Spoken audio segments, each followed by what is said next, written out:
Rate. So வந்து ஒரு அதான் எக்ஸிபிஷன்னா ஷோஸ் வந்து பார்க்குறாங்க. ஸோ அன்னியோட கலெக்ஷன் 300 ரூபாய். நான் என்ன சம்பாதிக்கிறேனோ அதில் பாதி வந்து அந்த கிரவுண்டோட ஓனருக்கு கொடுத்துடணும். எக்ஸிபிஷனோட ரூல் அது. ஸோ அப்போ வந்து 150 rupees. ஸோ நாங்கள் வந்து அன்றைக்கி சம்பாதிச்சது 150. சரி ஃபஸ்ட்டு டே இப்படியே டே பை டே போய் ஏன்னா அந்த மந்தோட ஃபுல் ரெவன்யூ வந்து பார்த்தீங்கன்னா 3000 ரூபாய்.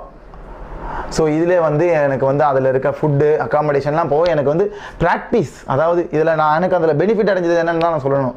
ஸோ நான் டெய்லி வந்து ஒரு மெஜிஷியன் இப்போது வந்து ஒரு ஷோ பண்ணுறாரு அப்படின்னா ஒரு நாளைக்கு ஒரு மேஜிக்கை பண்ணாருன்னா அன்றைக்கி ஒரு நாளைக்கு வந்து 20 தடவை 30 தடவை ஒரே மேஜிக்கை நான் ட்ரை பண்ணுறேன், பர்ஃபார்ம் பண்ணுறேன். ஸோ அப்படின்னும் போது எனக்கு ப்ராக்டிஸ் தான். அதாவது ஒரு மந்த்லி வந்து பார்த்தீங்கன்னா ஒரு மேஜிக் நான் வந்து 100 to 200 டைம்ஸ் நான் அதை பர்ஃபார்ம் பண்ணுறேன். எனக்கு வந்து அப்போ பர்ஃபார்மிங் ஸ்கில்லு தான் டெவலப் ஆச்சு. எனக்கு ஏர்னிங் அப்போ கிடைக்கல. பட் நான் வந்து வீட்டில் சொல்லிட்டு வந்தது என்ன, ஏர்ன் பண்ணுறேன்னு சொல்லிட்டு வரேன்.